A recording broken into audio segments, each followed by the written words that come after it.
event is solemn and significant in that it is a testament to our unwavering commitment to integrity, truth, and the very foundation upon which the assessment and indeed the education of this nation stands. The committee was inaugurated on the 18th of last month, precisely 3 weeks ago, with a 3-week tenure. To the chairman and members, I wish to extend our profound and sincere gratitude to you for a job well done. You were tasked with a complex, sensitive, and undoubtedly challenging mandate to look into the darkness that ought not to have occurred in the first instance, to follow the truth, to follow the facts without fear or favor, to pursue and provide us with a clear path towards remediation. I have not been opportune to know what you have recommended beyond what the chairman has just said. But I believe very strongly that you have undertaken this duty with exceptional professionalism, uncommon dedication, diligence, and even discretion. We are confident that the report we are receiving is thorough, evidence-based, uncompromising in its pursuit of the truth, and will be very useful to the development of education in this country. You have performed an expectedly good job, and for this, JAMB is very much indebted.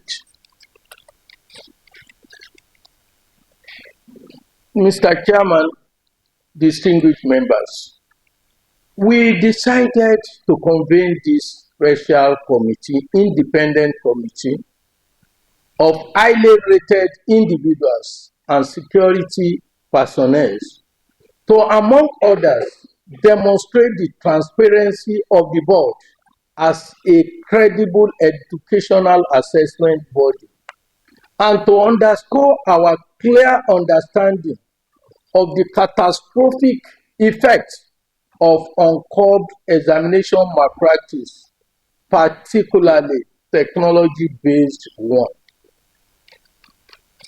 Gentlemen, let me emphasize it, that examination malpractice is not a victimless crime.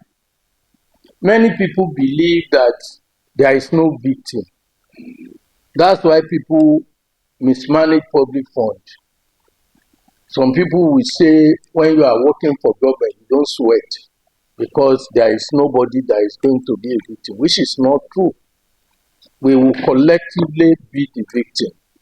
Exam malpractice is not a victimless crime. It is not a simple shortcut taken by desperate parents and at times candidates. It is a corrosive acid that attacks the very core of our national fabric. Gentlemen, among others, it devalues education. It creates a culture where success is not seen as anything but bought and not earned. It tells the hardworking candidates that diligence is pointless and tells the cheats that fraud is indeed rewarded. Number two, the parents through this system seamlessly smoothing and integrate these children into, and young adults too, into the world of criminality. Very simply, because just unconscious to them. My mommy asked me to do it. My father arranges it. Through this, unconsciously, you introduce them to a world of crime that they can build on. In the process of doing all this, we provide incompetent people, engineers who cannot construct, doctors who kill, and by doing this, we are crippling development, endangering lives. Not only this, it erodes ethical standards, normalizes dishonesty, breeds criminality and thuggery, and it goes on to perpetuate in the nation a cycle of national underdevelopment. It destroys the reputation of a nation. If you go to most of our secondary school, I was given an assignment recently by the Federal Ministry of Education. And I was surprised during my interaction with secondary, a few of you are with me at that committee. What students say about some of our examinations and what we do in this country. And they use different terminologies. But I'm happy that when they were talking about JAMB, they said JAMB question. And I say, what does that mean? They say something that is very difficult and you cannot forge. That's what they call JAMB question. But we must know that reputation of an educational assessment body such as ours can be destroyed with widespread malpractice.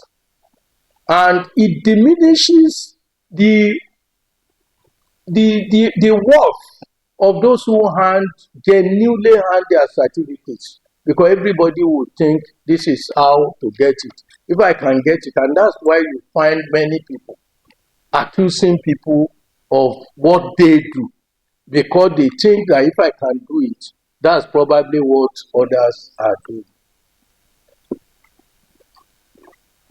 I want to say here in JAMB, and I must emphasize this, in JAMB here, we want to say integrity is not negotiable. That's right. It is not negotiable. Once we are just and equitable in the process of its restoration, this we do in JAMB, and we encourage all of us to do across the nation through the following: stringent sanctions, ensuring that we are clear,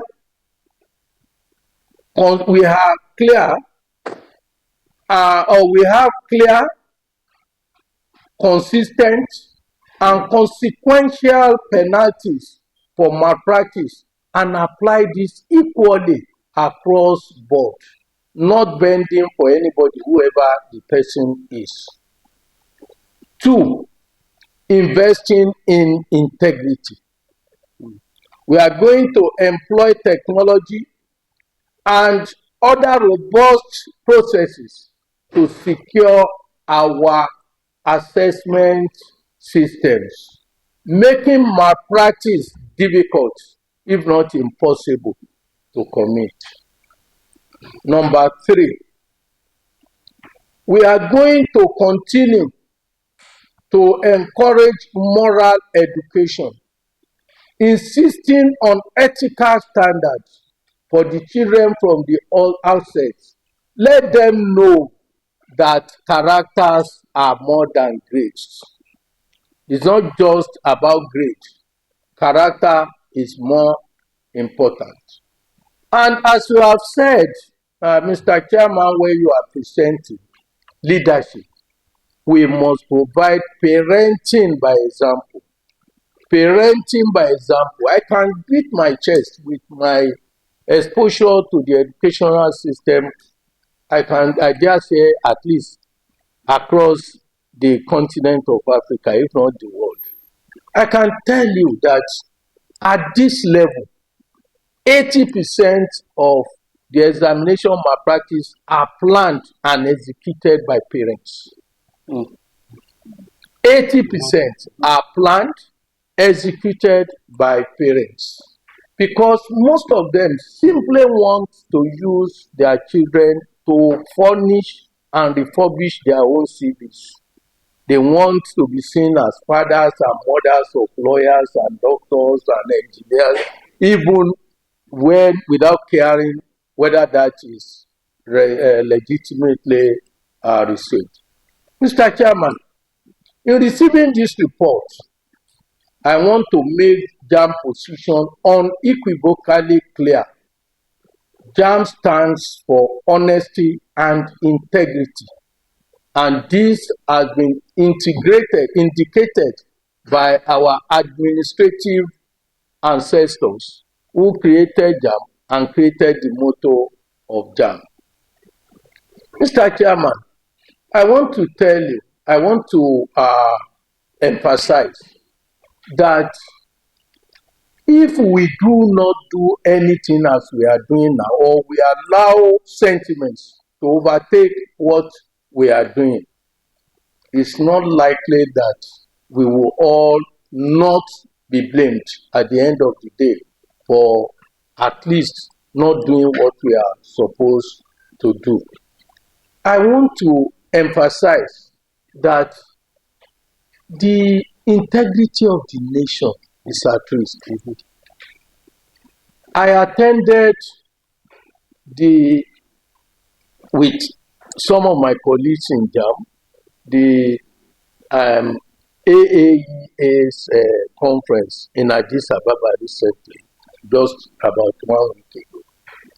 And 2 or 3 of members of JAMB made their presentation at the AEA, that's Association for Educational Assessment in Africa, where all assessment bodies in the continent will come, and even outside the continents will come as observers to appeals. And in one of the committees, one of the sessions, something happened, and somebody made reference to what happened in 2024 in Britain. I think some of you can still remember the case of a unique CBT center in Ibadan that was found to have fraudulently produced CBT results for some nurses who are employed in UK. And you remember 700 Nigerian nurses in UK were arrested and derobed and so many other things. But when that person made reference to that, it occurred to me that what did we do? Because that person was making that reference probably to deride Nigeria, or probably to say that there are bad eggs among us in Africa. But the question is, I can't remember what we as a nation did as a result of that exercise. And I immediately called on my people here. I hope we do not still keep unique as our CBT center after causing that monumental international reputational damage to the nation. I do not think, and you see now what the nurses from Nigeria now suffer, because they now ask them jokingly, I hope you are not from unique. Then they will then be looking and be reassured that they were actually nurses, because those people who are giving the test were not nurses. And I believed, and I made up my mind that I will still reopen this with the Honorable Minister of Education. We have an Honorable Minister of Education who is committed to eliminating all these vices. And I intend to reopen. And I've told my colleagues who are Nigerians with us at the conference that we have to reopen this issue. And ask, because the reputation, people will continue to taunt us with it. My colleagues at the when some were annoyed, I say no, it's not their fault. If it had not happened, there will be no reference to it. Somebody who is deriding the nation, I think is doing well for us to tell us that something had to be done. I don't want to take your time. To the candidates in JAMB, we want to say honesty. You have to do everything honestly or you face perdition. To our own staff, whether ad hoc or permanent staff, whoever works for JAMB, my advice to them is uphold your sacred duty and guard the sanctity of our assessments, including registration. And I must say it here, some uninformed people, education is a special case. When you see some people commenting about issues, at times I just say, why couldn't they have kept quiet? Because they are gambling into an area that they think is general, but it is not. It is an area that is very delicate, that what you do in it really matter. You will see people trivializing something that is very, very significant. Look at even the issue of age or no age. Some people are saying, oh, what has age got to do? Why don't you allow under 14 to be voting in Nigeria if maturity is not necessary? There are, when you go to the university campuses, you are exposing these children to a life of adults. And there are inbuilt mechanisms, even in developed countries of the world. When you are under 18 and you are going, your parents have to sign some undertaking about parenting, where you cannot go to some student clubs and facilities where alcohol is sold. There are so many restrictions because the whole world is aware that you cannot just go these children to life without the appropriate maturity. We want to advise people that JAMB, no matter what it costs, will not allow people to come and trample on the rules and go scot-free. We will not allow it. To the public, we are committed to providing as educational assessment results that you can always trust because of its validity and reliability. And on behalf of JAMB, once again, I want to specially thank members of the committee, including our able chairman, who has handled the affairs. When 3 weeks ago, we said because of time, because there is time frame, everything we have to do had to be done. There was somebody who was saying that, what is the difference between August, September, and December? A supposedly learned person in an educational system, in tertiary education, is telling me, if you can allow 16 in September, why don't you extend it to December? If there is no one day or 2 days, I then wonder, do they know the months they are talking about, their significance in tertiary education? Academic sessions is not January to December. It's September to August. September is our January, and August is our December. So when you now see somebody who is supposedly educated, who does not know the significance of August in tertiary education, who does not know the significance of August, and you are unleashing this type of uneducated people to make comments about the educational system in a country, you wonder. Somebody will say, yes, my child is going to be 16 in September. If you now allow it till end of August, just 15 days, he or she is not aware that the session ends in August. Somebody that we extended a system till August 2025 for 2024-2025 session. The session ends in August, and somebody is saying my child is September. Should we then open a session that has closed at the end of it? I want to emphasize that education is not free for all. Let people want to comment about education, go and learn about it, how they do it. And that is why somebody was also making comment that, why don't you allow teachers to assess the candidates who are under 16 and make recommendations to you? Individual teachers in individual schools to make the recommendation. Then you have to go to the National Assembly to amend the law, because the law gives that mandate to JAMB. So if you now believe that we should now secede that to individual teachers, go to the National Assembly and amend the mandate of JAMB. And that is why we have set up the appropriate mechanism for the assessment of the underage. The underage are not qualified to be admitted. And some people ask the question, why did you ask them to take the form? I say, this is a stupid question. If we do not allow them to take the form, how do we identify the exceptionally brilliant one among them?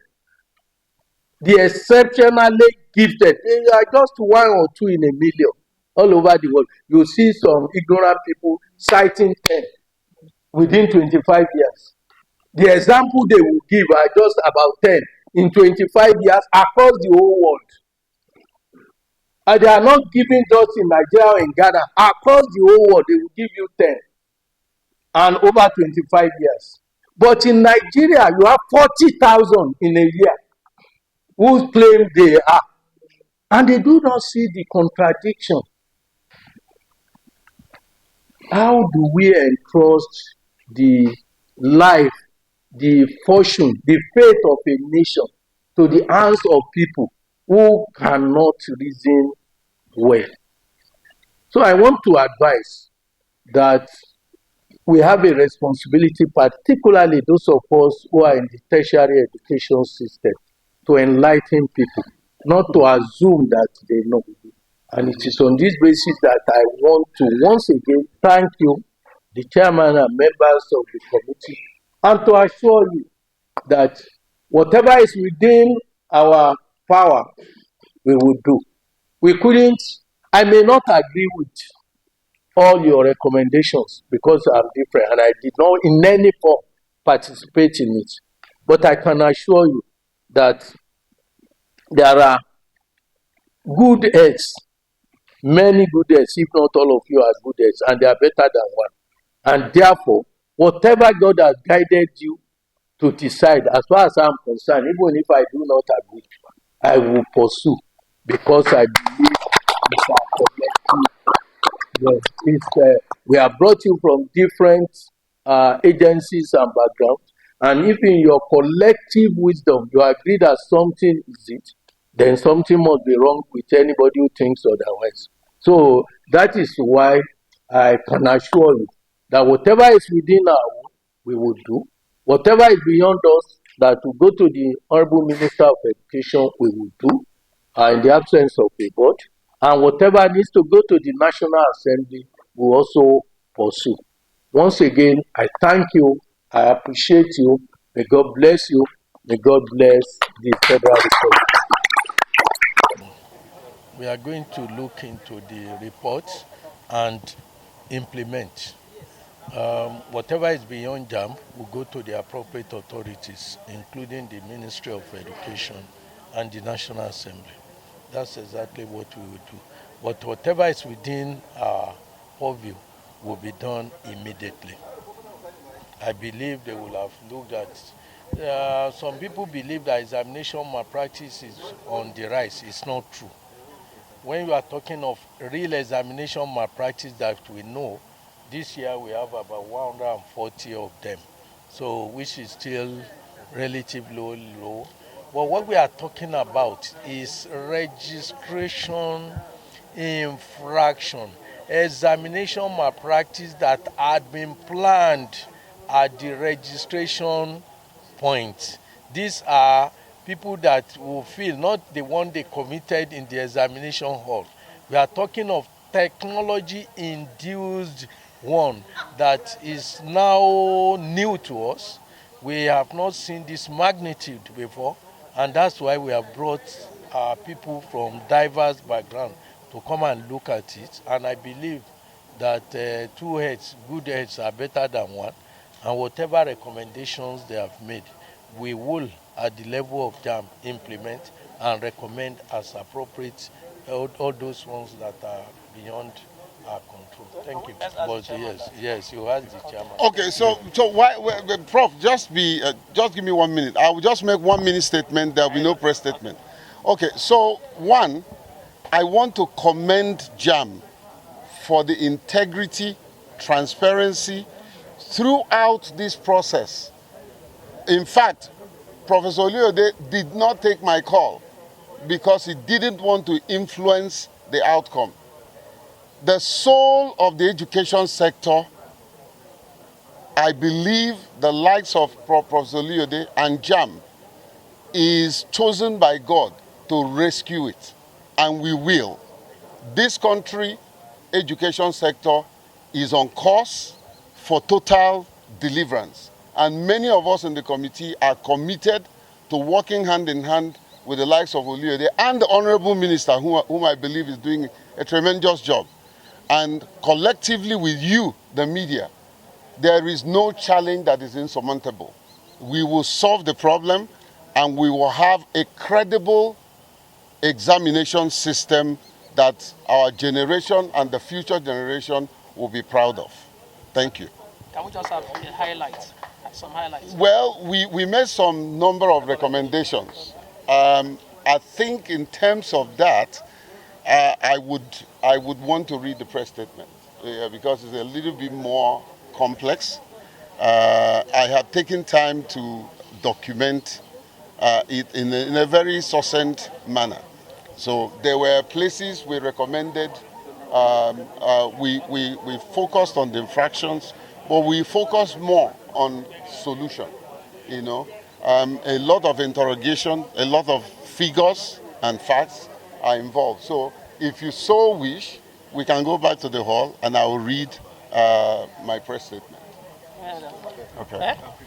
You prefer it? Yeah. Okay. And created the motto of JAMB. Mr. Chairman, right, that if we do not do anything, the integrity of the nation is at risk. AAE is AEA, that's Association for Educational Assessment in Africa. We are all